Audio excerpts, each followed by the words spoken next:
Deputy CM Pawan Kalyan, మంత్రి లోకేష్ విమానాల ప్రయాణాలపై మాజీ మంత్రి పేర్ని నాని చేస్తున్న వ్యాఖ్యలను ఖండించారు.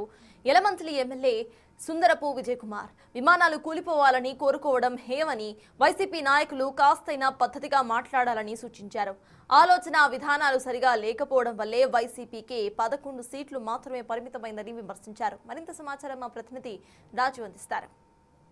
డిప్యూటీ సీఎం పవన్ కళ్యాణ్ పర్యటనలపై అటు పేరు నాని వ్యాఖ్యలు, తెలంగాణ మంత్రులు పవన్ కళ్యాణ్ మీద చేస్తున్నటువంటి వ్యాఖ్యల మీద ప్రస్తుతం మనతో పాటు యలమంచిలి ఎమ్మెల్యే సుందరపు విజయ్ కుమార్ గారు ఉన్నారు. సార్, ఇప్పుడు ప్రధానంగా చూస్తే టార్గెట్ పవన్ కళ్యాణ్ అనే విధంగా వైసీపీ ఫ్లైట్లు విషయంలో కానీ అసలు చంద్రబాబు కానీ పవన్ కళ్యాణ్ కానీ లోకేష్ కానీ కంటిన్యూగా ఫ్లైట్ జర్నీ చేస్తున్నారు. అసలు వీళ్ళు ఎలా చేస్తున్నారు, దీని లెక్కలు ఏంటనే విధంగా అడుగుతున్నారు. ఏం చెప్తారు దీని మీద? అదే అంటున్నానండి, లెక్కలు కావాలంటే లెక్కలు ఇస్తాం కదా. ఇప్పుడు మీకు ఒక రోజు 24 అవర్స్లో వాళ్ళు ఎన్ని పనులు చేస్తున్నారు? ఆ పనులు చేసేటప్పుడు దెర్ ఈజ్ అన్ ఆప్షన్. మీరు దానికి ఏమైనా అడిగితే అసెంబ్లీలోకి రండి, లేకపోతే ఒక ఫార్మాట్లో మీరు అడిగితే మేము డెఫినెట్గా చెప్తాం. దానికి జస్టిఫికేషన్ ఇవ్వకుండా ఏది జరగదే. ఇది ఎంత డబ్బులు, ప్రజల డబ్బులు. ప్రతి పనికి మేము చేసే ప్రతి పనికి ఖర్చు పెట్టే ప్రతి రూపాయికి కూడా మేము జస్టిఫికేషన్ ఇస్తాం.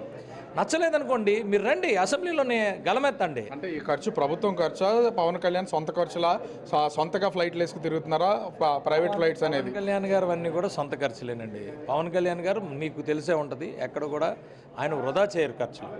ఇంకోటి ఏంటంటే ఇప్పటి వరకు ఎంతమందికి సపోర్ట్ చేసినా అంతా కూడా పర్సనల్గానే సపోర్ట్ చేశారు ఈరోజు వరకు. ఎక్కడ కూడా దుర్వినియోగం జరగదు. అందుకే నేను అంటున్నాను, వైసీపీ వాళ్ళు మీరు డైరెక్ట్గా అడగండి, అఫీషియల్గా అడగండి. అడిగితే మీకు తెలుస్తుంది ఎంత పర్సనల్ ఖర్చులు పవన్ కళ్యాణ్ గారు జోబులోంచి పెడుతున్నారో, ఎంత అఫీషియల్గా ప్రభుత్వం నుంచి తీసుకుంటున్నారో మీకు తెలుస్తుంది. వేరే వాళ్ళకే మీరు మంత్రులు చేశారు కదా, మీరు ముఖ్యమంత్రి చేశారు కదా, మీ ఖర్చులకి ఈ ఖర్చులకి ప్రజలకు కూడా తేడా తెలుస్తుంది కదా. నేను అడుగుతాను, మీకు నిజంగా చిత్తశుద్ధి ఉంటే మీరు అడగండి. అంటే పవన్ కళ్యాణ్ పర్సనల్గా తన ఖర్చులు పెట్టుకుంటున్నారా, లేకపోతే ఎవరన్నా అంటే పైకి కనిపించినటువంటి వ్యక్తులు ఈ ఖర్చులన్నీ భరిస్తున్నారా? ఎవరు ఉండదండి, అలాంటిది ఏమి ఉండదు. పవన్ కళ్యాణ్ గారి దగ్గర అలాగే ఉండదు. అంతా కూడా పక్కాగా ఆయన ఏ ఖర్చులు పెట్టినా ఏం చేసినా అంతా కూడా మీకు ప్రాపర్గా ఐటీలోనే డిక్లేర్ అయ్యి ఉంటుంది. ఎవ్రీథింగ్ ఉంటుంది. నేను అదే అంటున్నాను కదా, మీరు ఇది ఇట్స్ అన్ ఓపెన్ థింగ్. ఇప్పుడు ఒకసారి ఒక ఉప ముఖ్యమంత్రి అయిన తర్వాత it's open thing. Citizen of India అన్నప్పుడు ఇట్స్ అన్ ఓపెన్ థింగ్. మీరు అడగండి, మీ దగ్గర డిఫరెన్స్ తీసుకోండి. మీ దగ్గర ఏమైనా ప్రూఫ్లు ఉంటే మీరు పెట్టండి. పెట్టడానికి మీకు 11 మందిని ఇచ్చారు కదా అసెంబ్లీలో. 11 మందిని ఇచ్చినప్పుడు మీరు 11 మందితో మీరు దేర్ ఇస్ అ ఫార్మాట్ ఇవ్వండి. మీరు ఊరికే బయట ఎందుకు మాట్లాడతారని అడుగుతున్నా. అథెంటికేటెడ్గా చాలా ఇన్ఫర్మేషన్ ఉన్నప్పుడు ఆ అథెంటికేటెడ్ ఇన్ఫర్మేషన్ తీయండి. వీళ్ళు ఫ్లైట్లు ఖర్చులు పెట్టేస్తున్నారు, ఖర్చులు ఈవిడ ఖర్చు పెడుతున్నారు, జోబులోంచి పెట్టుకుంటున్నారా, అధికారులు గవర్నమెంట్ నుంచి పెడుతున్నారా, ఇవన్నీ ఉండాలి కదా. అంటే ఇక్కడ ముఖ్యంగా చూస్తే గత ప్రభుత్వ హయాంలో జగన్మోహన్ రెడ్డి ఎక్కడికి వెళ్ళినా కూడా తీవ్ర విమర్శలు చేసినటువంటి వాళ్ళు ఇప్పుడు ముగ్గురు వెళ్తున్నారు. డిప్యూటీ సీఎం మంత్రి అనేది వాళ్ళు చేస్తున్నటువంటి ప్రధానమైనటువంటి ఆరోపణ. ఈ ప్రజాధనం అంతా దుర్వినియోగం అవ్వట్లేదా అని వాళ్ళు క్వశ్చన్ చేస్తున్నారు. ముగ్గురే కాదండి, 24 మంది వెళ్తున్నారు. 24 మంది వెళ్తున్నారు. కానీ అందరూ కూడా పరుగులు తీస్తున్నారు. ఇక్కడి నుంచి అక్కడికి, అక్కడి నుంచి ఇక్కడికి, అక్కడ ఎలా పడితే అలా పని చేస్తున్నారు. జగన్మోహన్ రెడ్డి గారు ఏముంది, ఎప్పుడే లేరు. ఆయన గురించి అడగడానికి ఎప్పుడే లేరు, బయటికి వెళ్ళలేదు కదా. సంవత్సరానికి ఒకసారి. నేను అదే అంటున్నా, మీ జగన్మోహన్ రెడ్డి గారు ఎక్కడికెక్కడికి వెళ్ళారు, ఏమి వెళ్ళారు, సంవత్సరానికి ఎన్ని ట్రిప్పులు కొట్టారు, ఎంత ఖర్చు అయింది? చంద్రబాబు నాయుడు గారు ఎన్ని ట్రిప్పులు వెళ్ళారు, ఎంత ఖర్చు అయింది? ఇవన్నీ ఎంత ఖర్చు, గవర్నమెంట్ది ఎంత, ప్రైవేట్ది ఎంత, ఏం పరిస్థితి, ఏమేమి కార్యక్రమాలు చేశారు మీరు అడిగితే మేము కూడా ఏ కార్యక్రమం చేసాం, ఎన్ని మీటింగ్లు పెట్టాం, ఎంతమందితో మాట్లాడి, ఎంతమందిని బతిమాలాం, ఎంతమందిని ఇది చేసాం, ఇవన్నీ కూడా చెప్తాం కదా. ఊరికే తిరిగేస్తున్నారు, తిరగకపోతే అక్కడ కనపడలేదు అంటారు. తిరిగితే తిరిగేస్తున్నారు, ఊరికే ఖర్చులు పెట్టారు. ఇవన్నీ కాదు. అథెంటికేటెడ్గా మాట్లాడండి. అథెంటికేటెడ్గా ప్రతి ఇన్ఫర్మేషన్ కూడా మీరు తీసుకునే హక్కు మీకుంది.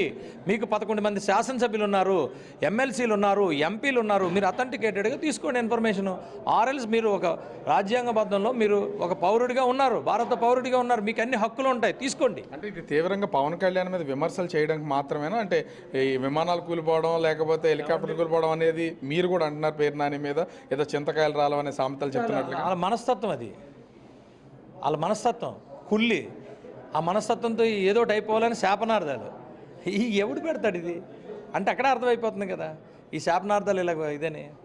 పవన్ కళ్యాణ్ కోనసీమ చేసినటువంటి కొన్ని వ్యాఖ్యలు తెలంగాణ వాళ్ళ దిష్టి తగులుతుంది అనేది ఇప్పుడు దుమారం లేతుంది. మంత్రులు అటు వివిధ పార్టీలకు సంబంధించినటువంటి వాళ్ళు కూడా పవన్ కళ్యాణ్ మీద తీవ్ర విమర్శలు చేస్తున్నారు. ఏం చెప్తారు అసలు? విమర్శలు చేస్తారు. ఆయన ఏమన్నారంటే, అరే ఎప్పటి నుంచో గోదావరి జిల్లాలంటే ప్రతి ఒక్కరికి కూడా అమ్మ గోదావరి జిల్లా బ్రహ్మాండం, గోదావరి జిల్లా ఆల్కేమి అన్నట్టు ఇప్పటివరకు వచ్చింది. ఇప్పుడు గోదావరి జిల్లా నిజంగా గోదావరి జిల్లా హక్కును చేర్చుకున్న గోదావరి జిల్లాలో ఉంటున్న వాళ్ళకున్నన్ని సమస్యలు ఎవరికున్నా ఈరోజు నాకు చెప్పండి. అంత పచ్చని గోదావరి జిల్లా హైదరాబాద్ అవ్వదు కదా. అంత పచ్చని గోదావరి జిల్లా, అంత ప్రకృతి అందాలైన గోదావరి జిల్లా హైదరాబాద్లో ఈరోజు రెవెన్యూ జనరేషన్కి గోదావరి జిల్లా రెవెన్యూ జనరేషన్కి ఎంత తేడా ఉంటుంది? నేను హైదరాబాదే కాదు విశాఖపట్నం కూడా అడుగుతున్నాను. నేను ఇంకా మీరు ముంబై అడగండి, ఇంకోటి అడగండి. అంత పచ్చని ప్రకృతిని అంత దీని కింద ఇచ్చిన గోదావరి జిల్లాల మీద కేవలం కళ్ళు పడిపోయి అనే పరిస్థితి ఉంది. కేవలం అంతే తప్పితే వీళ్ళకి ఉండాల్సిన సమస్యలు వీళ్ళకి ఉన్నాయని బాధతో అన్నారు కానీ ఎవరిని విమర్శించాలని కానీ ఇంకో తెలంగాణ వాళ్ళ కళ్ళు పడడం వల్ల ఇప్పుడు ఇలా అయిపోయింది అనేది అది ప్రత్యేకించి మెన్షన్ చేయడం వల్ల కాదండి. ఆయన ఏమన్నారు, ఎవరికి వెళ్ళినా సరే బ్రహ్మాండంగా ఉంది కదా. అరే బ్రహ్మాండంగా ఉందంటే కళ్ళు పడినట్టే, బాగుందన్న కళ్ళు పడినట్టే. అలాగే కదా ఇప్పుడు అయిపోయింది. దాని పరిస్థితి ఈరోజు ఎలాగైపోయింది గోదావరి జిల్లా పరిస్థితి మీరు చెప్పండి. మామూలుగా ఈరోజు మొత్తం ఆంధ్రప్రదేశ్ అంతా కూడా ఈరోజు వాటర్ ఇస్తాం, రేపు అంతా గోదావరి జిల్లాలాగా ఉంటుంది. అర్థమైందా? అది వాటర్ లాగడ్ ఏరియా గోదావరి జిల్లా. ఈరోజు రోడ్డు వేస్తుంటే ఇబ్బంది అవుతుంది. ఆ మీకు తెలిసే ఉంటుంది, మొత్తం మట్టి అంతా వెంటనే రోడ్డు పోయే పరిస్థితి. దాన్ని కంటిన్యూస్గా మెయింటైన్ చేయాలి. చాలా సమస్యలు ఉన్నాయి, వాటర్ సమస్యలు ఉన్నాయి, అవి ఉన్నాయి. అవన్నీ తీరుస్తున్నప్పుడు అర్థమవుతుంది అతనికి కూడా. ఇంత బాగా ఉన్నప్పుడు ఇంత ఇలాంటి ఇదే అని అనుకున్నా ఇన్ని సమస్యలతో వీళ్ళు ఇక్కడ ఇదవుతున్నారని చెప్పి ఆ బాధతో ఉన్న ప్రేమతో అన్నారు. కానీ ఎవరిని కించపరచాలని ఎక్కడ అనలేదండి. ఎవరు తెలంగాణ అయితే మాదే, విశాఖపట్నం అన్నా మాదే, లేకపోతే ఏది కర్ణాటక మాదే. దేశం మొత్తం ఈరోజు పవన్ కళ్యాణ్ గారిని మంచిగా తీసుకుంటున్నప్పుడు అవన్నీ కాదండి. దేశం అంటే భక్తి ఉంది, మానవత్వం అంటే మాకు మొత్తం ప్రపంచం అన్నా కూడా పీస్కి మేము చాలా ఇది మా పార్టీ కానీ వాళ్ళ దిష్టి తగలడం వల్ల ఇలా అయిపోయిందని పవన్ కళ్యాణ్ చేసిన వ్యాఖ్యలకి క్షమాపణ చెప్పాలి. క్షమాపణ చెప్పకపోతే పవన్ కళ్యాణ్ ఏ సినిమా కూడా తెలంగాణలో ఆడనివ్వని స్వయానా సినిమాటోగ్రఫీ మంత్రి కోమటిరెడ్డి వ్యాఖ్యలు చేశారు. కోమటిరెడ్డి గారికి ఆయన ఏదో మాట్లాడి ఆయన ఏదో అడ్వాంటేజ్ తీసుకోవాలని ఏదో మాట్లాడుతున్నారు కానీ ఆ ఉద్దేశం వచ్చినట్టు అనలేదు. వేరే విధంగా దీన్ని వదిలేయాలి. నేను వీళ్ళు నాడించారు ఎవరికి శాశ్వతం? ఇక్కడ ఎవరు శాశ్వతం?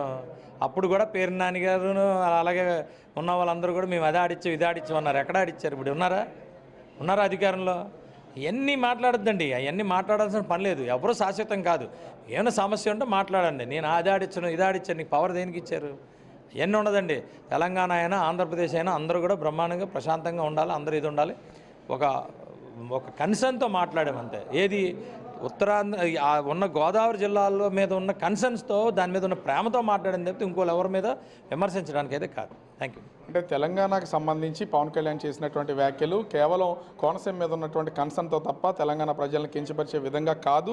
ముఖ్యంగా ఇక్కడ చూస్తే ఇటు పేరు నాని పవన్ కళ్యాణ్ విమాన ప్రయాణాల మీద చేసినటువంటిది ఇది కేవలం దాన్ని అడిగితే మొత్తం లెక్కలన్నీ ఇస్తాం, అంతేగాని అడగకుండా మీ దగ్గర ఉన్నటువంటి ఎమ్మెల్యేలని పక్కన ఎక్కడో దాచుకుని దీన్ని వ్యవహారం నడుతూ విమర్శలు చేయడం కరెక్ట్ కాదు. మీరు అడగండి పూర్తి లెక్కలు ఇస్తామని జనసేన పార్టీ నుంచి కూడా చెప్తున్నటువంటి పరిస్థితి అయితే ఉంది. ఓవరాల్గా వీళ్ళు ఓర్వలేని తనంతోనే ఈ విధమైనటువంటి విమర్శలు చేస్తున్నారని యలమంచిలి ఎమ్మెల్యే సుందరపు విజయకుమార్ చెప్తున్నటువంటి పరిస్థితి కనిపిస్తోంది. కెమెరామెన్ అజయ్తో రాజు, బిగ్ టీవీ, విశాఖపట్నం.